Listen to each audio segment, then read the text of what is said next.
McGregor, what a racket. I mean, what an absolute racket this guy is running. it's so effective, and I don't know when it's going to quit working. I don't know if it has an expiration date. Like, if you're a troll, but you're the best troll, it doesn't run out.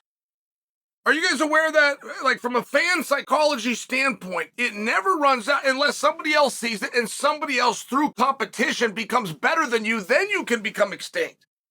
But if you stay out front in anything, it might not be what it once was, it might not get the same effect, but it doesn't have an expiration date. Are you understanding the difference there? Like, Vince McMahon is very content to the concept that every character needs tweaked, at least tweaked every 14 months.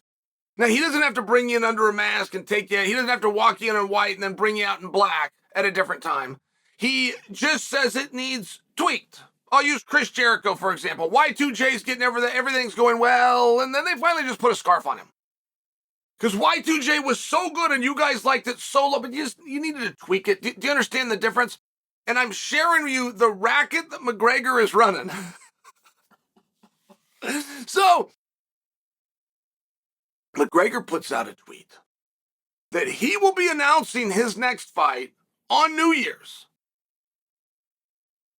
Now, if this is the business you're in, okay, I can't know that the sport's biggest star is going to make an announcement and not respond to it, but let Ariel Helwani respond to it.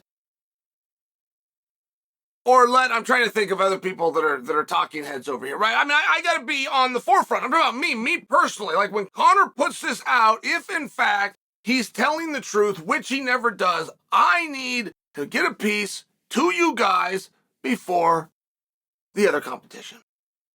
I don't expect you to fully appreciate that, but I think that would make a level of sense, and I think that you would understand it, right? It would be no different than a tweet. If I can be the first to tweet who Conor's opponent is going to be, I'm going to do better than the person that's fourth to tweet the same piece of information. Or be forced to retweet what somebody else had first put out. Now, when McGregor says he's going to put it out for New Year's, that in and of itself isn't enough. Like, does that mean at 12:01? Like, for New Year, the ball drops, the information comes out, woo, like all at once? If it does mean that, is that 12:01 Ireland time? 12:01 East Coast time, Pacific Coast time, something called Central Mountain time. Nobody even knows where that is or where the Central Mountains are. I mean, right? Like, well, you don't really know.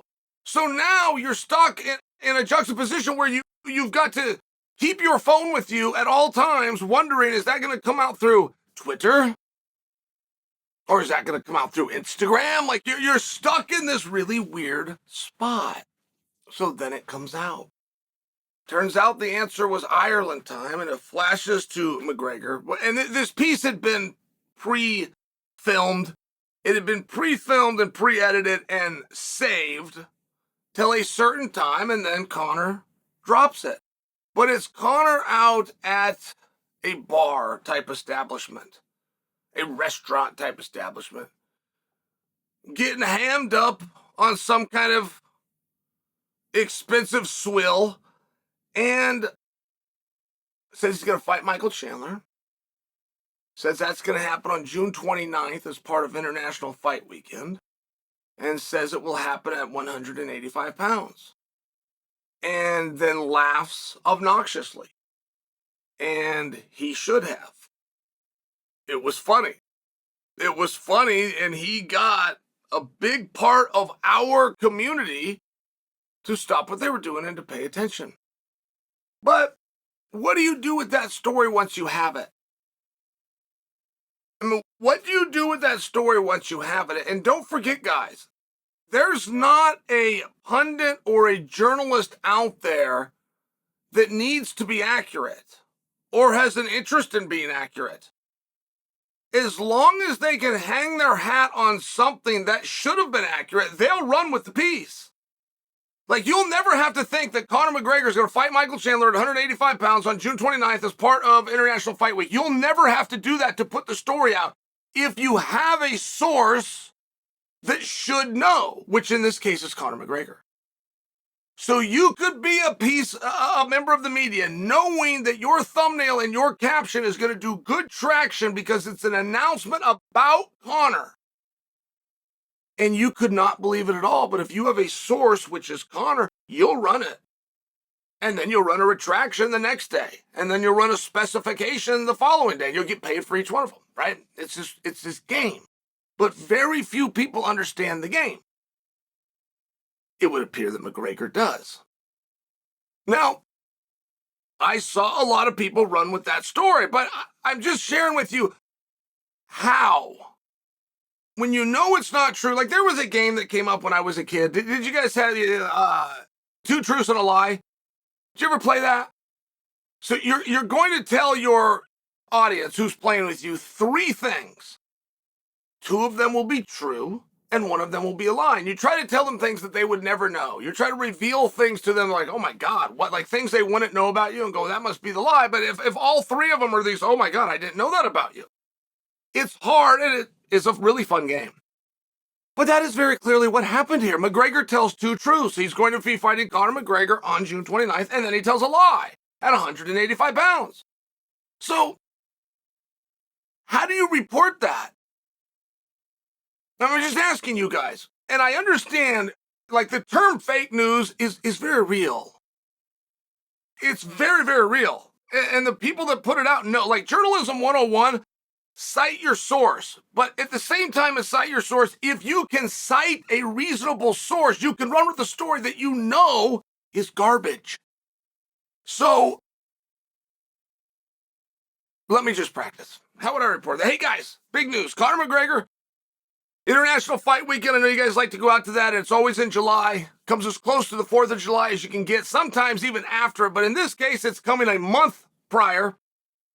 It's going to be in June 29th out of T-Mobile, Las Vegas, Nevada. There are not tickets for sale, so don't try to do that. But Conor is going to fight Michael Chandler. That's finally going to come around. And my source on that is Conor. Conor's the one that told us. Oh, and, in the same story, he told us he was going to do it at 185 pounds, which of course is not true. But the other things are, I think my source for the other things are the same person, which is Conor, that told me the part that I know is not true of 185 pounds. But I think that the source was, I think he was serious at first, and then I think he was joking at the end.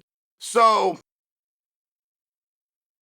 okay, you know what? Now that I think of it, I have no idea if any of this is true or why it would be. And I've never heard of an on sale announcement taking place before tickets are into a system.